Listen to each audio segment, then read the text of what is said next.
సరికి ఇటు తెలంగాణలో లోక్సభ ఎలక్షన్స్ అయితే పూర్తయ్యాయి. సో, ఇక్కడ పరిస్థితి ఏంటి? అలాగే కేసీఆర్ గారు ఒక ప్రెస్ మీట్‌లో మనం చెప్పడం చూసాం.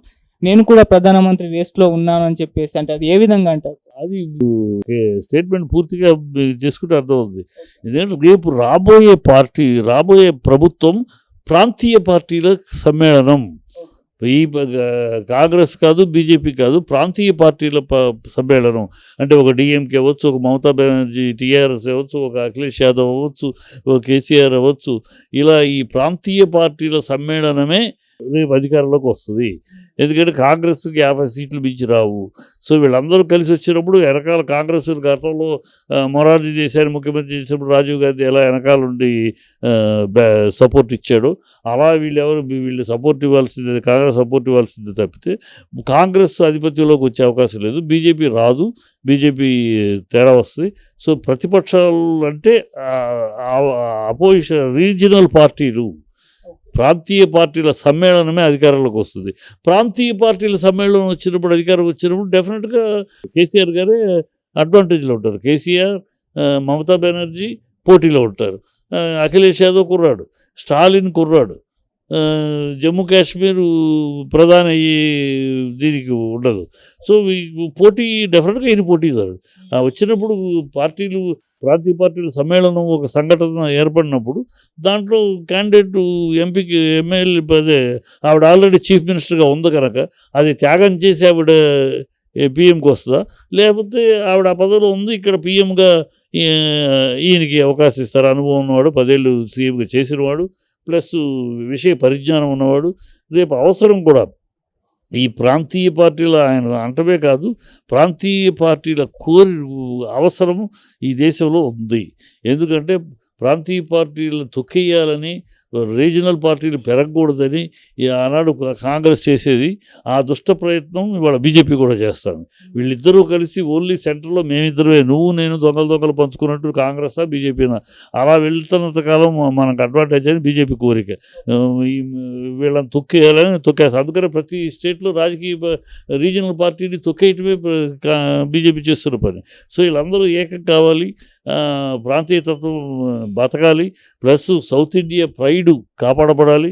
సౌత్ ఇండియా అనేది సవతి తల్లి ప్రేమగా ఉంది కేంద్రం నుంచి అన్ని విషయాల్లో, ప్రతి విషయంలో కూడా. సో ఇది ఏనాడు అంబేద్కర్ గారు చెప్పారు. ఈ సౌత్ ఇండియాని నెగ్లెక్ట్ చేస్తే రేపు సౌత్ ఇండియా, నార్త్ ఇండియాని విడిపోయే ప్రమాదం ఉంది కనుక ఆ పరిస్థితి రాకుండా జాగ్రత్త పడాలని ఆనాడే అంబేద్కర్ గారు చెప్పారు. ఆ విషయం అన్నాదురై గారు, తమిళనాడు ముఖ్యమంత్రి స్వర్గీయ అన్నాదురై గారు పార్లమెంట్లో లేవనెత్తాడు. అవన్నీ మళ్ళీ వాళ్ళు మొదలెట్టాల్సేది పార్లమెంటు ఒకటి ఇక్కడ ఉండాలి. ఒక సెషన్ అక్కడైతే ఒక సెషన్ ఇక్కడ సౌత్ ఇండియాలో ఉండాలి. పార్లమెంటు అక్కడే ఉన్న మొత్తం నార్త్ ఇండియన్స్ అక్కడ టైపిస్ట్ కాడి నుంచి అందరూ వాళ్ళే. అక్కడ ఒక వర్షన్, ఇక్కడ ఒక వర్షన్, ఇక్కడ స్టాఫ్, ఇక్కడ మనుషులు బతుకుతారు కదా. ఇక్కడ వాళ్ళకి ఉద్యోగాలు అంటే 700 కోట్లు ప్రభుత్వానికి పెద్ద విషయం కాదు. ఇంకో కొత్త పార్లమెంట్ ఇక్కడ సౌత్లో కడితే ఇవాళ ఎక్విప్మెంట్స్, టెక్నాలజీ పెరిగింది. టెక్నాలజీ వల్ల ఫైల్ మోసుకు రావక్కర్లేదు. అంతా ఆన్లైన్ టప్ అని కంప్యూటర్ దీంట్లో చేసుకోవచ్చు. సో కావాలి సుప్రీంకోర్టు ఒక ఫుల్ బెంచ్ కావాలి. సుప్రీంకోర్టు బెంచ్ సౌత్ ఇండియాలో కావాలి. ఎందుకు నాకు ఇక్కడ శ్రీకాకుళంలో, ఆదిలాబాద్లో ఏదైతే నావాడు అక్కడ దాకా ఎందుకు పరిగెత్తుకెళ్ళాలి? సుప్రీంకోర్టు ఢిల్లీకి వెళ్ళి నా భాష కాదు, నా తిండి కాదు, నా ఇది కాదు, నా లాయర్లు కాదు, నేను ఎక్కడి నుంచి అక్కడికి వెళ్ళి అక్కడ ఒక లాయర్ని మాట్లాడుకుని వాళ్ళే చేయాలి. మళ్ళీ సుప్రీంకోర్టు అంటే అక్కడ లాయర్, ఇక్కడ వాడు కాదు, ఇక్కడ నుంచి వెళ్తే కుదరదు. సుప్రీంకోర్టు అక్కడ వాళ్ళే, నా భాష కాదు, నా మనిషి, నేను ఎందుకు అక్కడ పడాలి నావాడు? అదే ఇక్కడ నాకు సౌత్లో వద్దనుకో, నా తెలిసిన భాష, నా మనుషులు, నా లాయర్లు ఉంటారు కదా. సో ఒక సుప్రీంకోర్టు రావాలి. అలాగే ఒక ఎలక్షన్ కమిషన్ అక్కడ ఉంటే సౌత్లో ఒకటి కావాలి. అక్కడెక్కడో కూర్చుని నాకు ఇక్కడ గ్రౌండ్ రియాలిటీ తెలియకుండా ఏదో ఆర్డర్లు పాస్ చేస్తూ ఉంటాం కాదు. అలాగే వాటర్ అథారిటీ నువ్వు ఢిల్లీలో కూర్చొని ఇక్కడ నా గోదావరి కృష్ణ గురించి మాట్లాడితే నీకు గ్రౌండ్ రియాలిటీ తెలీదు. ఇక్కడ సౌత్లో ఒక రివర్, ఇక్కడ వాటర్ అథారిటీ, నదుల సాధన అథారిటీ ఇక్కడ ఉండాలి. సో ఇట్లాగ సౌత్లో ఉండాలి. వాటికి పోరాడాలంటే రీజనల్ పార్టీలే పోరాడగలవు. ఈ రెండు ఉభయ జాతీయ పార్టీలు వాళ్ళు మేము ఢిల్లీలో ఉంటాం, మీరు మా కాలు మొక్కండి, మా కాళ్ళు పిసకండి అన్నట్టు ఉంటారు. అహంభావం. వాళ్ళు ఏదో పెద్దగాను, మనమందరం వాళ్ళకి బాధ్యత కాలు మొక్కుతా సామంతుల్లాగాను ఇది మారాలి, దీనికి పోరాటం చేయాలి. ఈ పోరాటం చేయాలంటే ఈ యూనిటీ ఆఫ్ రీజనల్ పార్టీలు కావాలి. ఈ అయినాక పోరాటం చేయాలంటే నాయకుడు కావాలి. ఆ నాయకుడు ఈ రీజనల్ పార్టీలో ఉన్న వాళ్ళందరిలోకి కేసీఆర్కి ఒకరే అర్హులు. అది నడపాలంటే ఆయన ఒక్కడే అర్హులు. ఆయన మించిన అర్హులు ఉన్నవాళ్ళు లేరు. ఆ నాలెడ్జ్ కానీ, ఆ విషయ పరిజ్ఞానం కానీ, పోరాట పట్టింపు కానీ, ఉద్యమంతో తెలంగాణ తెచ్చినవాడు. సో ఆ ఉద్యమ పోరాటం, ఉద్యమ స్ఫూర్తి ఉన్నవాడు కనుక ఖచ్చితంగా ఆయన అన్న మాటలో చాలా ఇంత సుదీర్ఘమైన అర్థం ఉంది. ఇక్కడ బీఆర్ఎస్ ఎన్ని సీట్లు లోక్సభ స్థానాలు? 5 నుంచి 6 డెఫినెట్గా. 1 ఎంఐఎం, బీజేపీ వీళ్ళు ఒక 4, 5. మేము 5 వాళ్ళు 5 దాన్ని బట్టి. Thank you so much sir. Sir BRS ఒక 5-6 నుంచి గెలుస్తారంటున్నారు, కాంగ్రెస్ కూడా సేమ్ అదే పద్ధతిలో చెప్పారు మీరు. మరి ఏ లెక్క ప్రకారం చెప్పారు, ఎక్కడెక్కడ అంటారు సార్? ఎక్కడెక్కడ ఏ లెక్క ప్రకారం 2 ఉన్నాయమ్మా. ఓట్లు అడిగే తీరులో వీళ్ళు బీజేపీ 12, 16 నోటికి వచ్చిన అంకె చెప్తున్నారు. కానీ బీజేపీ వాళ్ళు ఓట్లు ఏమని అడుగుతున్నారు?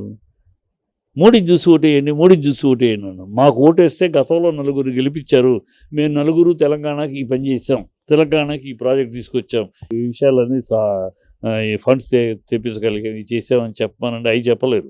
ఎందుకు చేయలేదు? ఏమీ చేయలేదు కనుక ప్రజలు అది గుర్తిస్తున్నారు. వీళ్ళు 4 సార్లు 4 మందిని గెలిపించాం పోయినసారి మోడీ పేరు మీద. ఏం చేశారు తెలంగాణకి? అక్కడికి వెళ్ళి కాళ్ళు పీసుకోవటం, వాళ్ళ కాళ్ళ దగ్గర నోరెత్తడానికి కూడా ధైర్యం లేని బాపతులుగా తప్పితే, వాళ్ళు వస్తే వాళ్ళ కాళ్ళు చెప్పులు పోయటం తప్పితే వీళ్ళు రాష్ట్రానికి ఏమీ చేయలేదు. ఇప్పుడు కూడా ఇది చేస్తామని చెప్పలేకపోతున్నారు. మా ఎంపీగా గెలిపిస్తే ఇదిగో మేము తెలంగాణకి తీసుకొస్తాం, ఇదిగో మేము మా ఎంపీ ల్యాడ్స్ తోటి మేము ఇచ్చేస్తాం అని చెప్పలేకపోతున్నారు. మోడీని చూడండి, మోడీని చూసి ఓటేయండి అంటున్నారు. మోడీని చూసి ఓటేయడానికి మోడీ అక్కడ కూర్చుంటాడు, ఇక్కడ మీరు ఏం చేశారనేది అడుగుతారు. సో అక్కడ ప్రజల్లో వీళ్ళ మీద ఒక పసుపొడి తెచ్చాడని అరవింద్ మీద పోరాటం ఉన్నవాడని ఈయన సంజయ్ ఇలా ఉన్నవాళ్ళు తప్పితే మిగతా వాళ్ళ మీద అసలు జనరల్గా మోడీని చూసి ఓటేయాలనే ఆలోచన రావట్లే. ఇక్కడ మిగతా దేశం అంతా ఆ మోడీ అనే ఉన్నా ఇక్కడ ఆ ఇంపాక్ట్ లేదు. ఎందుకంటే మోడీని చూసి అంటే మీరు ఏం చేశారు? పోయిసారు ఓడిసిని చూసే గెలిపించే కదా ఏం పీకారు మీరు పదవుల్లో కూర్చున్నారంటే రాష్ట్రానికి ఏం చేశారు? అది కాంగ్రెస్ మీరు ఇప్పుడు కలిసి ఉన్నారు తప్పితే మీరు కేవలం ఎన్నికల కోసం కలిసి ఉన్నారు. రేపు ఎన్నికలు అయిపోగానే మీరు మూడు వర్గాలు అవుతారు. ఆల్రెడీ నువ్వే చెప్తివి. నా నెక్స్ట్ ముఖ్యమంత్రి కోమటిరెడ్డి వెంకటరెడ్డి, ఆయన నాకన్నా అర్హుడు అని చెప్తున్నారు. సో 2వ కృష్ణుడు రెడీ చేస్తారు. మీ అధిష్టానం ఆల్రెడీ హింట్ ఇచ్చింది, అందుకని రేవంత్ రెడ్డి చెప్పేస్తారు 2వ కృష్ణుడు రెడీ. సో వీళ్ళు 2వ కృష్ణుడు 3వ కృష్ణుడు తయారవుతారు. ఈ హామీలు ఇవి చేయట్లేదు. ఆ టైంలో ఏదో ఒక ధరణి, ఒక దళిత బంధు ప్రాజెక్ట్స్లో కాస్త దెబ్బ కొట్టింది, దాంతో వచ్చేసారు తప్పితే వీళ్ళని కావాలని కానీ కోరుకోలేదు ప్రజలు. సో ఇప్పుడు వీళ్ళు అందరిలో ఈ 5 నెలల్లోనే చాలా వ్యతిరేకత వచ్చేసింది. వీళ్ళ భాష, వీళ్ళ కార్యక్రమాలు, ఆ రేవంత్ రెడ్డి చిల్లర భాష, అసలు కేసీఆర్ లేకపోతే ఉందా తెలంగాణ? ఆ రోజు ఎక్కడున్నావు రేవంత్ రెడ్డి? నువ్వు తెలంగాణ కోసం ఆ రోజు నువ్వు ఎక్కడున్నావు? వెంకటరెడ్డి మీరైతే ఎక్కడున్నారు? తెలుగుదేశం దుప్పట్లు దాక్కున్నాడు రేవంత్ రెడ్డి. తెలుగుదేశం ఏమో 2 కళ్ళ సిద్ధాంతం అంటే ఆ దుప్పట్లు దాక్కున్నావు. మీకు అసలు తెలంగాణ గురించి మాట్లాడే అర్హత యోగ్యత మీకు ఎక్కడిది? మీరు ఏం చేశారు? ఆనాడు తెలంగాణను వద్దన్నది మీ రాజశేఖర రెడ్డి ముఖ్యమంత్రి. ఆనాడు తెలంగాణ అసెంబ్లీలో అవమానించింది మీ కిరణ్ కుమార్ రెడ్డి, మీ కాంగ్రెస్. ఆనాడు పివి నరసింహ గారు తెలంగాణ వాడు ప్రధానమంత్రి అయితే ఆయనకి స్థలం కూడా ఇవ్వకుండా ఆయన్ని అగౌరవపరిచి ఢిల్లీలో భారతీయ దేశాన్ని దీంట్లో కూడా ఎంటర్ అవ్వకుండా, కాంగ్రెస్ భవన్లోకి ఎంటర్ కూడా అవనివ్వకుండా ఆయనకి సమాధికి స్థలం కూడా ఇక్కడ అవమానించింది మీరే. ఆ తెలంగాణ మనిషి సీఎంగా ఉన్నప్పుడు ఆ అంజయ్యని అవమానపరిచింది, అందరి ముందు హీనంగా మాట్లాడింది ఆనాడు రాజీవ్ గాంధీ. మీ సో తెలంగాణ వాళ్ళని నిరంతరం అవమానించిన వాళ్ళు, నిరంతరం ఆనాటి నుంచి ఈనాడు తెలంగాణ అవమానించి మిమ్మల్ని గెలిపించి అక్కడ కాంగ్రెసే రాదు, కాంగ్రెస్ జీరో, మీరు మిమ్మల్ని గెలిపించి ఏం ప్రయోజనం? గెలిపించే వల్ల ప్రయోజనం ఏముంది? వేస్టు అని వాళ్ళు ఆల్రెడీ అయ్యారు. సో ఇప్పుడు బీఆర్ఎస్ని ఎందుకు అంటున్నారంటే బీఆర్ఎస్ ఒకటి తెలంగాణ గళాన్ని వినిపించగలదు, తెలంగాణ గళం అనేది ఘనంగా ఇవాళ ఢిల్లీలో గల్లీలో తెలంగాణ గళం వినపడాలంటే బీఆర్ఎస్ ఒకటే. కాంగ్రెస్ అనేది వాళ్ళ రాహుల్ గాంధీ గళమును ఆ, ఇదిగో మణిశంకర్ అయ్యారు పాకిస్తాన్ మనం భయపడాలంటున్నాడు. ఈ గళాలు తప్పితే వీళ్ళు తెలంగాణ గళం వినిపించరు. దమ్మున్న ధైర్యం ఉన్న తెలంగాణ గళం వినిపించరు. బీజేపీ మాట వెళ్తే యూపీని చూడండి, గుజరాత్ గళం ఉంటుంది, యూపీ గళం ఉంటుంది. అంతేగాని తెలంగాణ గళం తెలంగాణ అని ఘనంగా రూమ్ చేసుకుని మాట్లాడేదాము వీళ్ళకి లేదు. సో బీఆర్ఎస్ ఒక్కటే తెలంగాణ అని ఆ తెలంగాణ యాస భాష ఘోష తెలంగాణ సంస్కృతి సాంప్రదాయం అన్నిటి మీద ఒక పట్టుండి తెలంగాణ కోసం ఆనాటి నుంచి ఈనాటి దాకా ఎన్ని అవమానాలు, ఎన్ని ఘోరాలు, ఎన్ని ఈ జరిగినా కూడా దానికోసం పట్టుబడి నిలబడింది కేసీఆర్, బీఆర్ఎస్. కనుక ప్రజలు ఇవాళ తెలంగాణను గెలిపించుకోకపోతే, బీఆర్ఎస్ని గెలిపించుకోకపోతే తెలంగాణను ఓడించినట్టు అవుద్ది. తెలంగాణ గళం ఢిల్లీలో వినపడకుండా పోద్ది. వీళ్ళు తొక్కేస్తారు, తెలంగాణను తొక్కేస్తారు. ఈ సిగ్గు లేకుండా సోనియా ఇచ్చింది తెలంగాణ అంటారు. సిగ్గుందా వీళ్ళకి? వీళ్ళ ముఖ్యమంత్రి నేను బతికుండా రానివ్వను రాజశేఖర రెడ్డి. వీళ్ళ ముఖ్యమంత్రి అసెంబ్లీలో దిక్కున తోడు చెప్పుకుంటూ అవమానించాడు దీన్ని. వీళ్ళు మేము తెచ్చామని సిగ్గుండాలుగా మాట్లాడటానికి 32 మంది ఎంపీలు ఆయన పార్లమెంట్లో ఏకం చేసి నిలబడితే తల వంచి ఇచ్చారు. సో కనుక ఈ నేపథ్యంలో ప్రజలు బాగా మెలకు అయ్యారు. ఖచ్చితంగా ఈ లెక్కలో ఆ లెక్కలో చెప్తున్నారు. Thank you so much sir.